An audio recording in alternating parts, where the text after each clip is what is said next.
Hello and welcome to the Haaretz Podcast. I'm Allison Kaplan-Summer in Tel Aviv.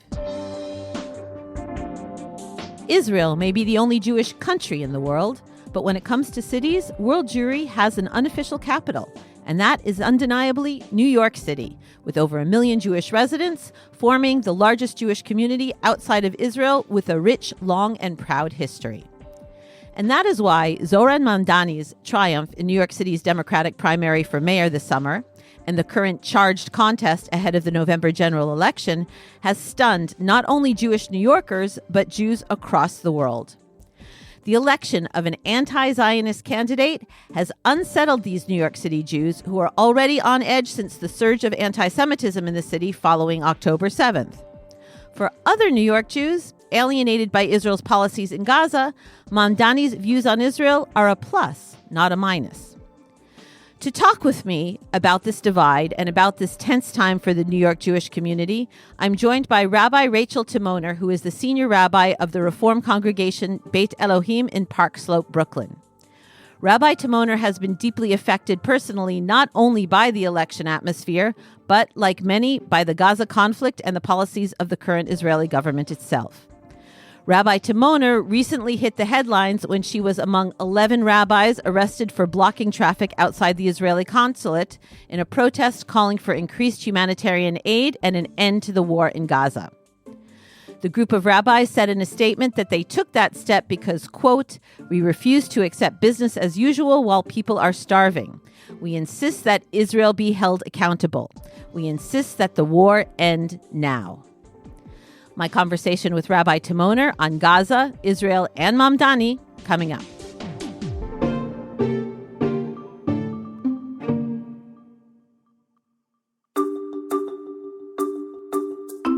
I'm Esther Solomon, Editor-in-Chief of Haaretz English. Around the world, the fight is on to preserve critical and independent media.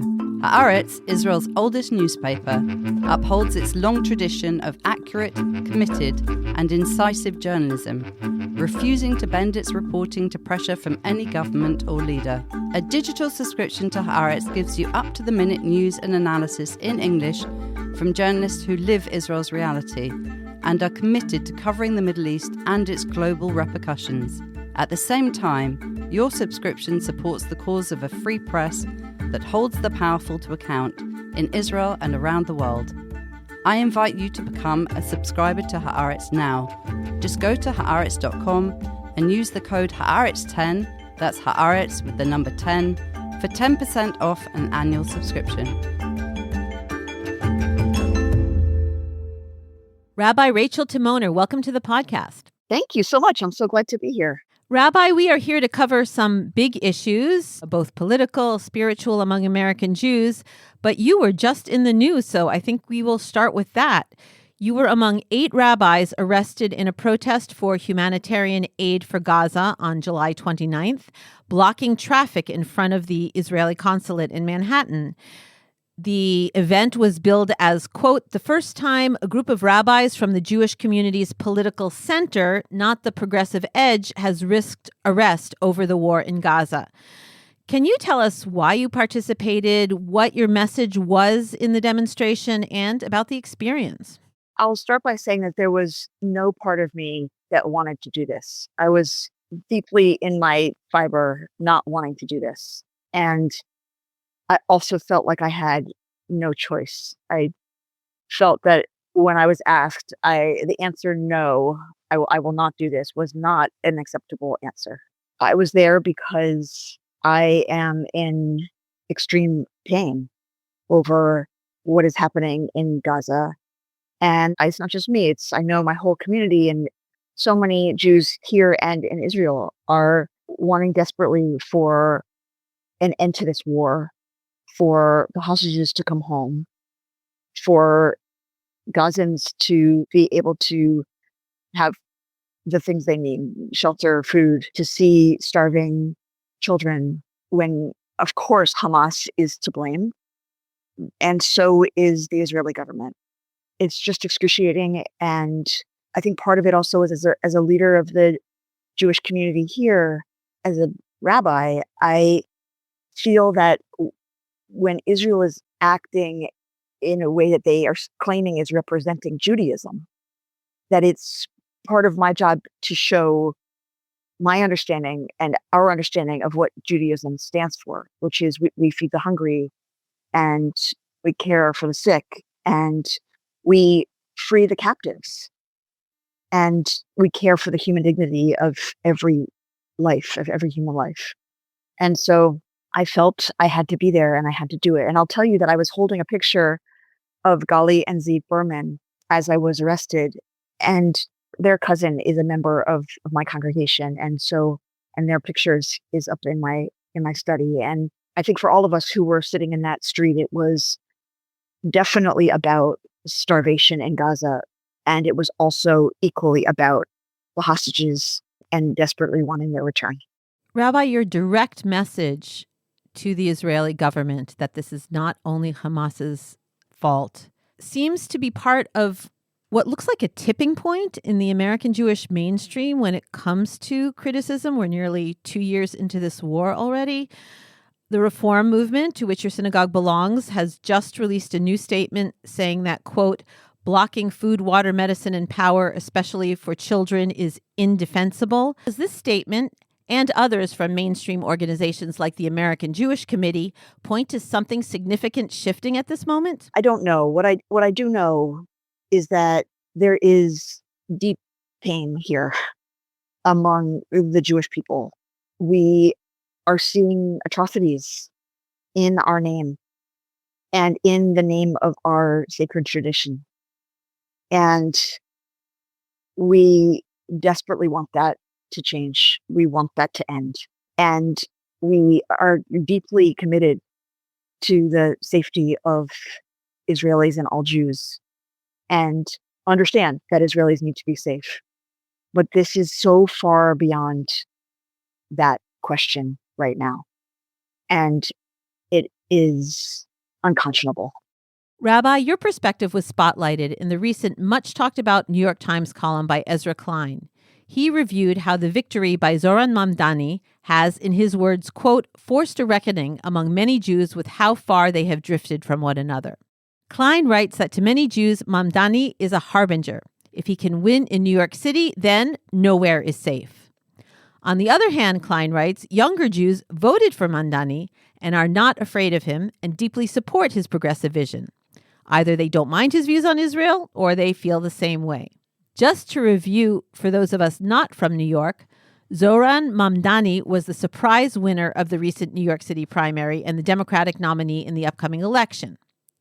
His win has upset many Jews because when asked if Israel had a right to exist as a Jewish state, he responded that it has a right to exist, but as a state with equal rights. He said that Prime Minister Benjamin Netanyahu could face arrest on war crimes charges if he came to New York under his watch as mayor, and that he will not condemn those who call to, quote, globalize the Intifada. Rabbi, you have a large, diverse, multi-generational congregation. Do you see and feel that division that Klein writes about? And to ask you bluntly, the old question, is Zoran Mamdani good or bad for the Jews of New York?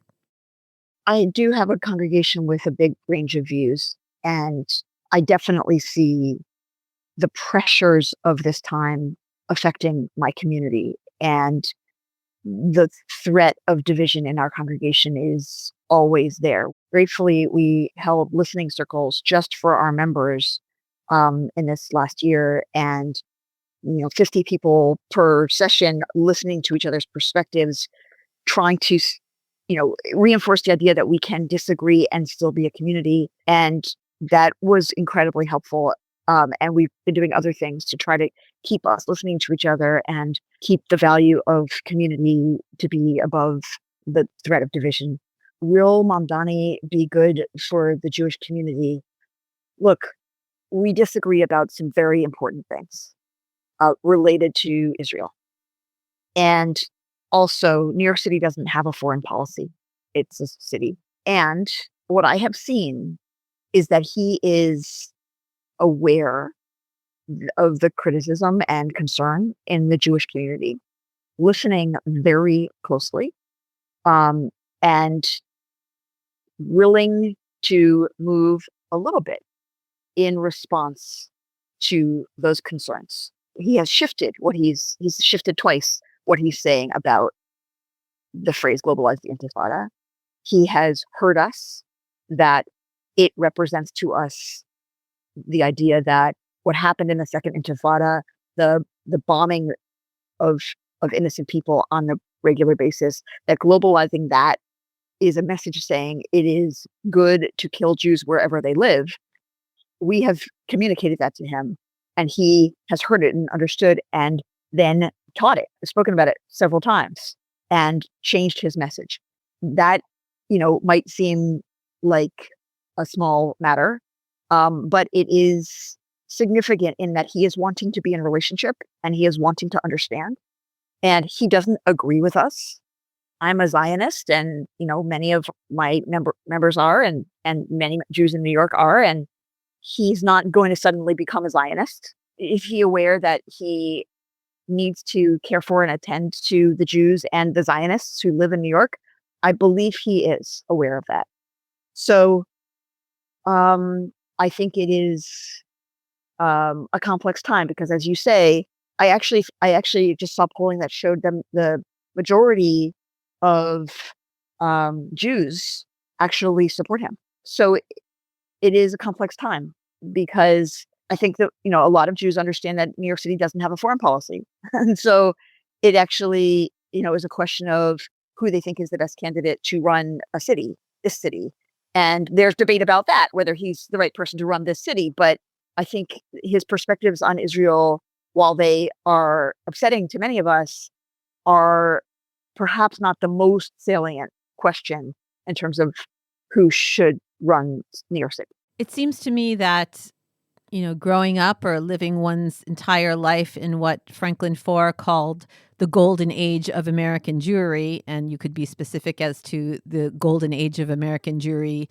in New York City, there's a fundamental crisis for some people thinking of the mayor of New York City not being a Zionist or being anti-Zionist. That goes beyond the fact that the city doesn't really have a foreign policy. Am I wrong? Symbolically, and in terms of the feeling of who are New Yorkers and what is New York about, it is a big deal to think about the mayor being an anti-Zionist. It is a big deal.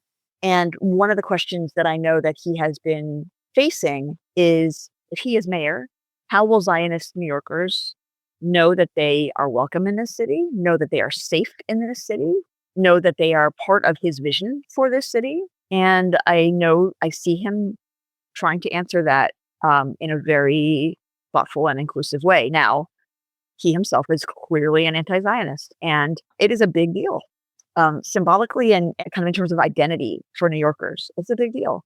And I can understand why a lot of people are feeling unsettled about that. And I think it is really interesting that a majority of Jews are still choosing to support him, at least according to polls. And I think we have to factor in the behavior of the Israeli government. I think a lot of Jews are feeling profoundly alienated from the behavior and the speech of this government, and are feeling that it does not represent our values at all, and that it is actually a shameful degradation of Judaism. And so I don't know that you could explain the Jewish support for Mandani without that factor. The numbers I've seen in polling, where we're not here to analyze the numbers, says that Mandani has 43% of the Jewish vote. Former Governor Andrew Cuomo has 26%, and current Mayor Eric Adams at 15%. So if you put Cuomo and Adams together, it is almost an identical split, through the middle of the Jewish community. However, the number is 67% for Mamdani among younger Jewish voters aged 18 to 44. What do you hear from your younger congregation members who may actively or enthusiastically support Mamdani? Is his view of Israel and Zionism irrelevant to them, or are they basically on the same page with him? Look, I think it's a time of a lot of fear and a lot of uncertainty. I think a lot of Jews are feeling deeply troubled by what's happening in Washington, D.C., and the MAGA movement. I think they're feeling very vulnerable to violence, anti-Semitic violence. I think they're feeling very disturbed by what they're seeing come out of the Israeli government. And I think they care about affordability in New York. And I think that combination perhaps explains what we're seeing. Rabbi, do you feel that something has fundamentally changed for American Jews since October 7th over the course of the Gaza war, both in terms of how they feel about Israel, but also in terms of what's happening closer to them? I'm interested in how it intersects with their worries and concerns about anti-Semitism. In a recent, very viral video, actor Mandy Patinkin says that Israel's actions in Gaza is not only, quote, endangering the state of Israel, but they are endangering the Jewish population all over the world. Do you feel like Jews like Patinkin are on target or off base when they basically point to Israel and Israel's actions for anti-Semitic violence in the United States and elsewhere in the diaspora? Many things are making Jews unsafe right now at the same time. I do think that the behavior of the Israeli government is making Jews in the United States markedly less safe. I also think that the behavior of the anti-Zionist movement is making Jews markedly less safe. And I also think that the horrifying spike of anti-Semitism on both the left and the right in this country are making Jews markedly less safe. So all three of those things are happening simultaneously. And meanwhile, anti-Semitism is being weaponized by the Trump administration and their followers to undermine democracy and remove protections for civil liberties, which actually have made Jews more safe in our history in this country. So it is extremely complex because many things are making Jews less safe at the same time, including the weaponization of anti-Semitism, while anti-Semitism is on the rise. But the question you're asking is the Israeli government making Jews less safe in the United States? Yes.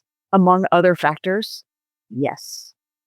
Rabbi, what is your message to Israelis, and particularly to the Israelis who are out in the streets now demanding an end to the war in Gaza, but still not quite ready to acknowledge the atrocities and call for a massive flow of humanitarian aid? There are people who are doing so, who are echoing the call that you made in the streets of New York City, but there are also Israelis who are still so horrified that Hamas continues to hold hostages in terrible conditions, who were so traumatized by the events of October 7th that they say for them it's impossible to get out on the streets and call for the free flow of humanitarian aid into Gaza and help the Gazans. First of all, I want to say that the number one thing giving me hope and courage is the Israelis who are in the streets every single week. And I am so grateful to them. And I am aware that we as Jews here in the United States have no idea what it is like to live with people who want to kill you in every direction on all sides, from Iran to Hamas to Hezbollah to the Houthis. So I am so grateful to and inspired by the Israelis who continue to go out every single week to demand a different direction from their government.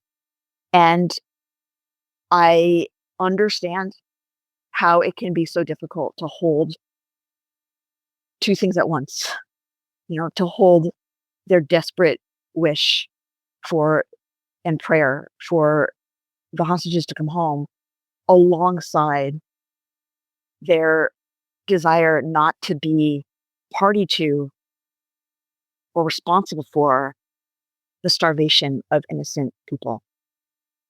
It's really hard to hold both of those things at the same time, especially when you're in a lot of pain and fear.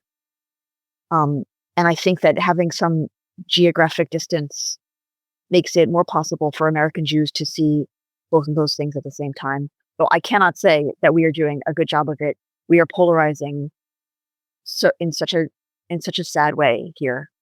But I do think that we see what's happening in Gaza more clearly than Israelis do. Rabbi, it's the beginning of August. That's when I would imagine people like you who have large congregations start to already think about and plan the high holidays and what their message is going to be then. In the high holidays of 2024, you had what was called an Oprah moment. You surprised all of your congregants with Magen David necklaces, Jewish star necklaces, which you said reflected both a need for Jewish visibility and your belief that people of all backgrounds and ideologies have equal claim to Jewish identity. After all that's happened over the past year in Israel, in Gaza, in the United States, I'm wondering if you would do the same thing again. Yes, I would definitely give out those Jewish stars again.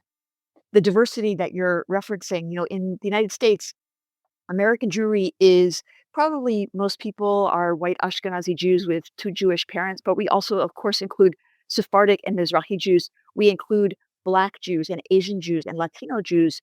We include lesbian, gay, bisexual, and transgender Jews. And we include women who grew up in Jewish settings where they weren't equal, who are now claiming their equality. And we include Jews who grew up with one Jewish parent, but grew up with a Jewish education in the Jewish community. And we include people who chose Judaism through conversion. And in all that diversity, I want to say you all belong here. And I want to say that when you see the behavior of the Israeli government and when you see the behavior of the settlers and you think, I want nothing to do with that, that is not me, and I do not want to be associated with that. Do not walk away. Do not hide. Do not be ashamed. Put on your Jewish star, lift up your head, and say, the Judaism we have is the Judaism of our time. It is a Judaism based in a Torah of justice and compassion, of tzedek and rachamim. And we need to lift up our heads and be proud and claim that Judaism of the present and of the future, and to build that future, that Jewish future, together. Rabbi Rachel Timoner, it is a complicated time to be an Israeli Jew, but it is also a very complicated time, clearly, to be a Jewish New Yorker. Good luck in the time ahead of the general election, and thank you so much for coming on the podcast. Thank you so much, Allison. And that's it for this episode of the Haaretz Podcast. Thanks to my guest, Rabbi Rachel Timoner, and to producer and editor Nahara Malkin. If you'd like to continue to listen to the podcast and make sure you never miss an episode, please subscribe to us on Apple, Spotify, or wherever you get your podcasts.